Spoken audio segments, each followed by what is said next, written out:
नमस्कार, EMS TV की खास मुलाकात में आपका स्वागत है। मैं हूं आपके साथ आकाश और आज हमारे साथ खास मेहमान मौजूद हैं। सोहन लाल वाल्मीकि जी हैं, कांग्रेस नेता हैं, परासिया से, छिंदवाड़ा जिले में परासिया ब्लॉक आता है, परासिया तहसील वहां से विधायक हैं और हमारे साथ बात करने के लिए मौजूद हैं। आपका बहुत बहुत स्वागत है ईएमएस टीवी में। धन्यवाद। तो सबसे पहले यहाँ पे सोहन जी आपसे जानना चाहूंगा, जैसे कि यहाँ पे बीजेपी सरकार है, राज्य में बीजेपी की सरकार है। हम छिंदवाड़ा की अभी बात करते हैं, फिलहाल शुरुआत में छिंदवाड़ा की बात करते हैं। छिंदवाड़ा से परासिया से आप वहाँ पे नेता हैं, विधायक हैं, तो वहाँ पे जो पेंच कन्हान एरिया की जो खदानें शुरू नहीं हुई है, उसको लेके आप क्या कुछ कहना चाहेंगे? देखिए, पेंच कन्हान क्षेत्र बहुत पुराना क्षेत्र है कोल इंडिया का। इसका इतिहास हम लोग देखेंगे तो लगभग 120 साल करीब से पहले से खदानें यहाँ चल रही हैं। और वर्तमान की जो परिस्थितियाँ हैं, धीरे धीरे जो पुरानी खदानें बंद होते जा रही हैं। जो नए खदानों का प्रपोजल है, जो नए खदानों के लिए जो MEACL ने जो बोर किया था, उसके हिसाब से जो रिपोर्ट बनी है, तो वो खदानें आज खुलने की जरूरत है। अभी नई खदानें के जो जितने भी हैं, जो गवर्नमेंट को खोलना चाहिए, वो सारी की सारी खदानें अभी पेंडिंग में पड़ी हुई हैं। तो ये स्थिति बहुत गंभीर बनते चली जा रही है पेंच कन्हान के लिए। जी। क्योंकि यहाँ पर जो मजदूर काम कर रहे हैं, लगभग 6,500 से 7,000 मजदूर काम करता है WCL पेंच कन्हान के अंदर में। जहाँ 25 साल पहले लगभग 30,000 का मैन पावर हुआ करता था, आज 6,500 का मैन पावर मात्र बचा है पेंच कन्हान का। जी। तो हमारे लिए बहुत सोचनीय विषय है इस बात का, लेकिन कि रोजगार के अवसर कैसे आगे बढ़ें। और कोल इंडिया की जो नीति है, जिस तरीके से जो नीति अपना के चल रहा है, ये कहीं ना कहीं कोल इंडिया के लिए और हम सब के लिए, मजदूरों के लिए, क्षेत्र के लिए बहुत घातक है। जी। तो इनका जो पेमेंट हो रहा है, मजदूरों का जो पेमेंट हो रहा है, ऐसा सुनने में आ रहा है कि इनकी FD तोड़कर या फिर ऐसा करके दिया जा रहा है, तो क्या कुछ? देखिए, कोल इंडिया अलग अलग कंपनी में बटा हुआ है। एक कंपनी कोल इंडिया की WCL भी है, और WCL की स्थिति पहले बहुत अच्छी हुआ करती थी कोल इंडिया के अंदर में। आज जो परिस्थिति निर्मित हुई है, जो सेंट्रल गवर्नमेंट की जो पॉलिसी है, उस पॉलिसी ने पूरे कोल इंडिया को बर्बाद कर दिया है।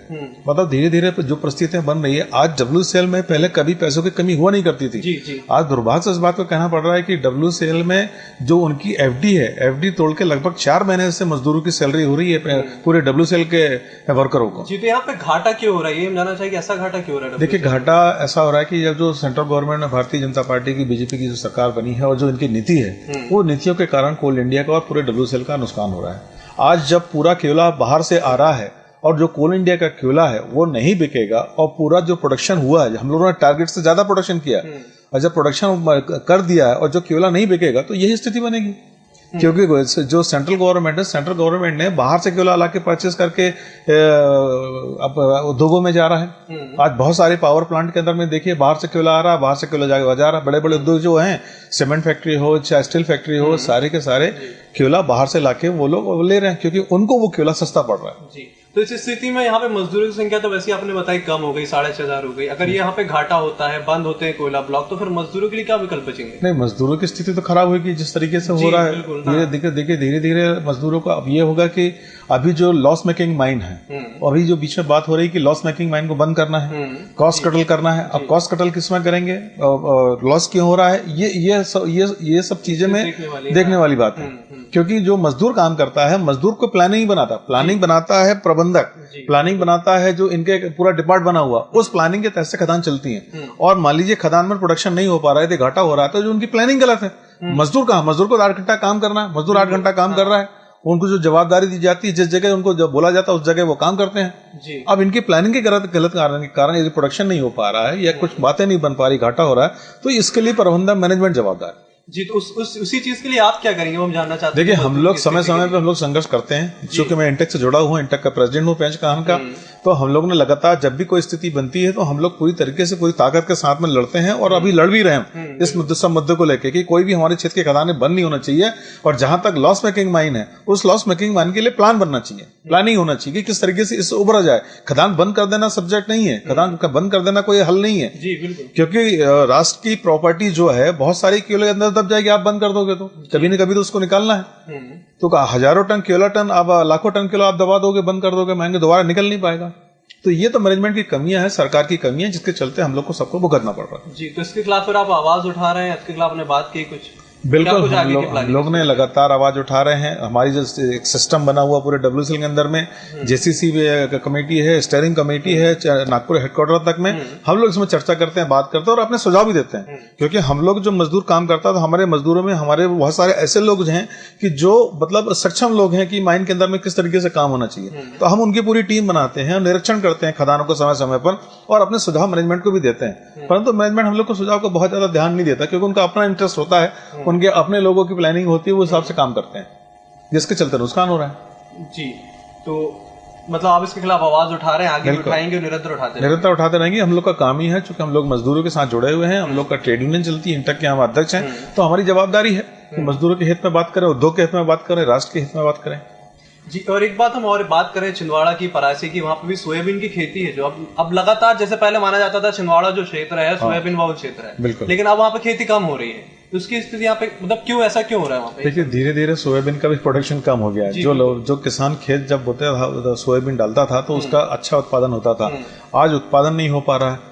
ये कहीं ना कहीं कृषि विभाग को कहीं ना कहीं तकनीकी, वैज्ञानिक तकनीकी से इनको उस चीज को बढ़ावा देने के लिए कोई ना कोई योजना लाना चाहिए। दूसरी बात कि सोयाबीन में जब फसलें खराब होने लगी, उसमें उसका बीमारी होने लगी, अतिवासी बारिश होने लगी, जिससे लोगों ने सोयाबीन बोना बंद कर दिया, क्योंकि किसान को बहुत नुकसान हो रहा सोयाबीन से।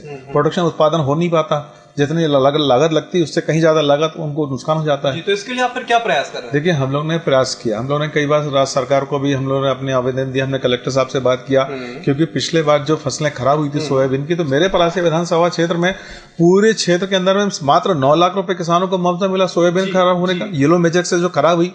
तो ये इस तरीके से सरकार यदि नीति अपनाएगी, एक तरफ सरकार किसान की बात करती है और किसान की जब बात आती, देने की बात आती, तो कुछ देते नहीं है।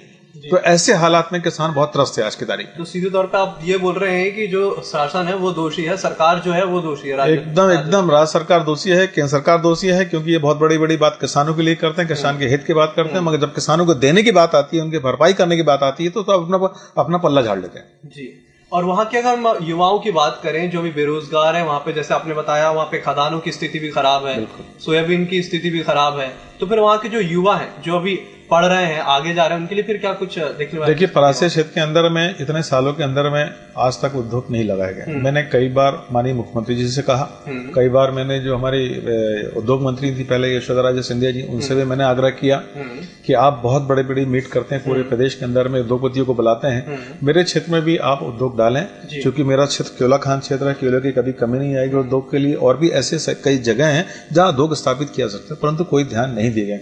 आज हजारों की संख्या में तादाद में मेरे विधानसभा क्षेत्र में पढ़े लिखे लड़के अच्छे से अच्छी पढ़ाई करने के बाद में आज भी बेरोजगार हैं। जी, तो ये कहीं ना कहीं कमियां स्टेट गवर्नमेंट की, सेंट्रल गवर्नमेंट की कमियां हैं, जिसके चलते हम सबको भुगतना पड़ रहा है। और एक बात और हम यहाँ पे करेंगे मनरेगा की, कि मनरेगा में काम बंद है, मजदूरों का भुगतान नहीं हो रहा है, तो इसको लेकर आप क्या कुछ कर रहे हैं? मैंने कलेक्टर साहब से भी बोला, हमने एसडीएम साहब से भी बोला कि जो मजदूरों ने काम कर लिया उनको 3-3 महीने से 4-4 महीने से कई मजदूरों को पैसा नहीं मिला, कई पंचायतों में पैसा नहीं मिला। जब पंचायतों से बात की गई, हमने पूरा देखा, तो कई लोग का ये कहना है कि हम लोग को पैसा नहीं डाला पंचायत में, इस कारण नहीं हम बन पा रहा, पैसा नहीं दे पा रहे हैं, पेमेंट नहीं दे पा रहे हैं। जबकि मजदूरों को पैसा तो एक हफ्ते के अंदर में मिल ही जाना चाहिए, उसका जो वैल्यूएशन हो, हाँ बिल्कुल मिलने का नियम ही, देना भी चाहिए, बार नहीं दे रहे। 3-3 महीने से लोगों ने काम करके बैठ गए, अब लोगों को पैसा नहीं मिल पा रहा। बड़ी मुश्किल से काम, पहले 1.5 साल तो काम बंद रहा, 1 साल लगभग केंद्र सरकार बनने के बाद में, फिर 6 महीना पहले काम चला, अब 6 महीने से काम बंद पड़ा हुआ, और जो लोग काम किए उनका पैसा नहीं मिल पा रहा। जी जी बिल्कुल। और अगर आपके क्षेत्र की बात करें, परासी क्षेत्र की बात करें, वहाँ पे पुल की हालत भी बहुत खराब है, जर्जर पुल है, तो इसको लेकर आपने क्या स्थिति का आपको? देखिए, रोड और पुल और पुलियों की बहुत बुरी स्थिति है। मैंने कई बार विधानसभा में प्रश्न उठाया, कई बार मैंने कलेक्टर साहब से और जो संबंधित जो मंत्री हैं उनसे भी मैंने कई बार मिला। तो मैं तो कहूंगा कि वहाँ जब मैं व्यक्तिगत रूप से किसी मंत्री से बात करता था तो हमेशा ये लोग ने इस बात का रोना रोया कि हमारे पास फंड नहीं है, पैसा नहीं है, राज्य सरकार की बहुत बुरी स्थिति है। तो ये तो हालात हैं। मैं कई मेरे प्रपोजल पड़े हुए हैं, कई मैंने प्रस्ताव 6 से पहुंचा दिए हैं। आज बाढ़ आई तो बाढ़ के अंदर में बहुत सारी पुलियां हमारी बह गई हैं, लोगों के खेत किसान बह गए हैं, उसके बारे में भी मैंने चर्चा की, बात की, मगर कोई हल निकल नहीं पा रहा। बहुत निराशाजनक बात बोलते हैं और निराशाजनक बात हो रही है। जी, आखिरी में एक बात और करेंगे, इंदिरा आवास योजना है, इंदिरा मातृत्व योजना है, जिसकी दूसरी किस्त अभी तक नहीं मिली है, तो इसके लिए आप क्या प्रयास कर रहे हैं? बहुत सारी इंदिरा आवास के लिए हम लोग ने प्रयास किया है। तो इंदिरा आवास के जितने लोगों की पहली किस्त मिली है, दूसरी किस्त नहीं मिल पा रही। मैंने कलेक्टर साहब से बात किया, मैंने हमारे जो एसडीएम हैं, सीओ हैं, उन सबसे चर्चा किया। हमारे ये सब लोग इसी तरीके से बोलते हैं कि हमको राज्य सरकार पैसा देगी तो हम इनको खाते में पैसा डालेंगे। तो ये तो इंदिरा आवास की बात हो गई। ऐसी इंदिरा गांधी मातृत्व योजना है, जो गर्भवती महिला को जो राशि मिलनी चाहिए उसको गर्भवती, ये योजना बनी इसलिए कि जब महिला गर्भवती होती है तो उसको इतनी राशि मिल जाए ताकि वो अपना भरण पोषण कर ले, उससे कोई मतलब बच्चा को नुकसान ना हो, उसको कोई नुकसान ना हो, और जो कुपोषण की जो बात आती है वो इससे रुके। मगर परंतु जब वो गर्भवती महिला हो रही है तो उसको पैसा नहीं मिल पा रहा, तो इस योजना का क्या लाभ मिलेगा? जी बिल्कुल। मैंने इस बात में क्वेश्चन लगाते मेरे विधानसभा में, 1,17,000 हितग्राही हैं पूरे छिंदवाड़ा जिले के अंदर में, और सब लोग की स्थिति यही थी कि एक किस्त मिली, उसका दोबारा किस्त नहीं मिल पाई।